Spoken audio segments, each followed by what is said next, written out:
Episode 5 of Peacemaker just dropped, and here is a complete breakdown of everything that happened in this episode and every little hidden detail that you missed. The episode opens with John's hand on an American flag. This is none other than Rick Flags' funeral, and the American flag on his casket represents how he was a brave soldier who died in war. His father, Rick, comes and sits behind Amelia, and they have the same conversation that they mentioned before in the previous episode. More on Rick Flag later on and what his motives are, because he's very emotionally manipulative. Okay, so moving on, now we get this drone shot of the park where Amelia is seated. Now this shot is very clever because as it turns out, it follows all the paths that Chris would later take to avoid getting shot and sit with Amelia. One detail I really like about this scene is how quietly it shows how skillful Chris actually is. I mean, with how everything has been and how we are seeing more of his emotional side, we sometimes forget that he's a trained killer from birth and can do many things. Because Amelia warned him that Argus will be here, he knew that there will be many agents surrounding him, but he still came and had an exit strategy. And he later on mentioned that he can do shit like this and much more. How? I was surrounded by Argus agents. I figured a way out. I've been in worse fixes hands. So I would like to call this a silent reminder of who Peacemaker is and what he can actually do, and I think it's a nice little detail. So Amelia completely rejects Bro on the spot and tells him to go away, which can I please take a moment to break down. Amelia is clearly lonely and is in need of something like this, and clearly cares about Chris, because if she didn't, she wouldn't have warned him. Chris cannot see that she cares about him so much and keeps trying to force things, which results in telling him no, cause you can't just force things like these. Anyways, after being stood up, Chris starts fighting Argus agents, which we've seen in the episodes before. Another detail that we learn here is that Sasha Bordeaux is a damn cyborg, and I immediately knew that this has to do with her storyline with Brother Eye. So let me break down this detail. In the comics, Sasha Bordeaux begins as a Secret Service agent who becomes Bruce Wayne's bodyguard and eventually discovers his secret identity as Batman. Later, while working with Agency Checkmate, she is gravely wounded during the OPAC project storyline. When impaled by a prototype OMAC, her injuries lead to her being transformed into a OMAC cyborg through Brother Eye's nanotech, though she remains her own consciousness and free will despite the transformation. Anyways, Amelia sees that Sasha is about to take the shot on Chris, so she comes in and chokes out Peacemaker, which is super impressive, and I don't even think that Chris lets her do it. Amelia actually knocked him out fair and square. So this is yet another silent reminder of what Amelia is capable of, which is another really small detail that shows how skilled she is in her own way. This whole episode was themed this way, where small little details like these matter so much, and I'm gonna break down all of them as we go on. Me personally, the most important scenes of Peacemaker are when Adrian shows up and says something that is completely unrelated to the plot. Right here is one of my most favorite Adrian scenes ever, where he sits with Ads so nonchalantly and is looking around until he points out that Ads is unknowingly prostituting herself and that he does not kill them. But this episode made me really sad as well, because my chest felt so heavy when I saw this poor guy cry. Speaking of crying, we get to the scene where Amelia makes the clanker piss her pants. And this is not a joke. In the official Peacemaker podcast, she mentioned that the actor who plays Sasha was so scared of this scene that she peed a little. She said she almost pissed her pants. She said She was so scared. She said I was really intimidating. Anyways, Chris So, John? walks by and casually says hi to Economist, and you might think that this is not a big deal, but there is a very huge detail here that you might have missed.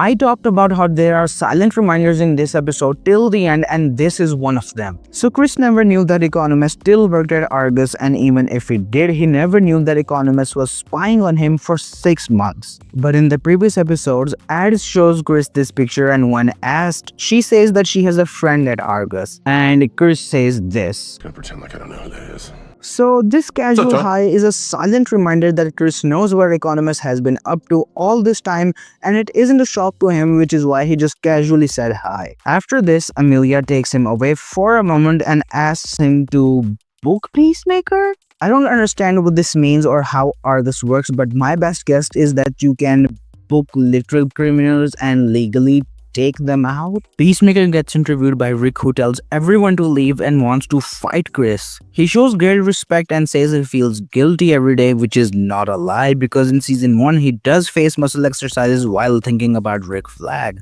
What actually is a lie and is a detail here is what Rick later says to Sasha, and I will explain when we get there. During this, a wholesome thing happens that even James Gunn pointed out in his official podcast for this episode. I think it's an important moment for his character where we reveal that he actually does have like a heart of some type. When Sasha is mad that Economist booked Chris, Flurry walks by and despite being an asshole to everyone all the time, he tells Economist that he did good. It's a sweet thing when a character like Flurry does something like this. After that, Ridge and Ads leave to get Chris and leave eagerly behind, and we'll get into that later, lots of details there. While they take Chris out of Argus, which I still don't understand why Argus would allow that, Sasha comes to Rick. He tells her that he wasn't just raging out and he doesn't want to take revenge on Peacemaker. He explains that he let him go on purpose so that they can track him down and get the QUC. I call this bullshit. He could never predict that Economist would do this. The guy's making stuff up. Sasha says that she would still be okay if Rick was actually taking revenge and she calls him Sir. But right there and then, he tells her to call him Rick.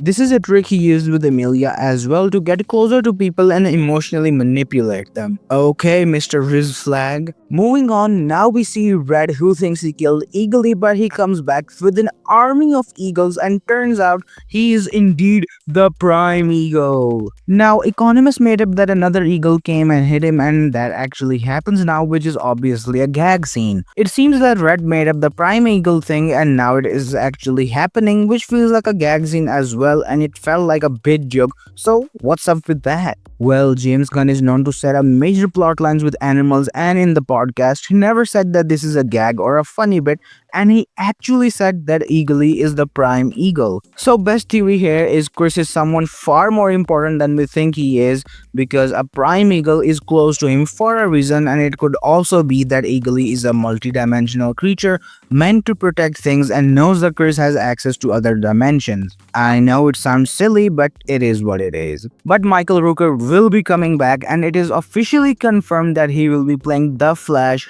in future movies. This is where we tell you that Michael Rooker is the Flash.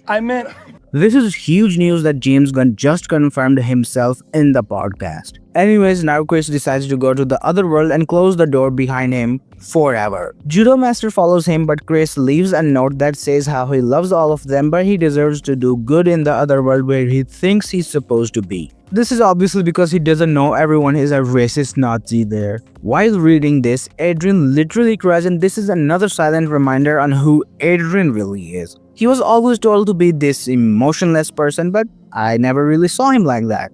He always loved and cared for his friends too much to not have emotions, and seeing him cry just made my heart heavy because he is such a sweet guy who values his friendships the most. Let's just forget that he kills people for a second. Anyways, after that, Emily says that they will not be returning the QUC to Argus, and instead, they will bring Chris back. Another silent reminder on how she is and how much she cares about people as well, despite being all stubborn. At the end, we see that Peacemaker and his brother and his father have defeated a kaiju, and he comes to Argus right after and hugs Emilia right there and then, completely ignoring that she was dating Rick Flag. Let me know what your thoughts are on this in the comments down below, and be sure to subscribe to me if you like this video, because I always break down the latest episodes the second they come out. So yeah, see you in the next one.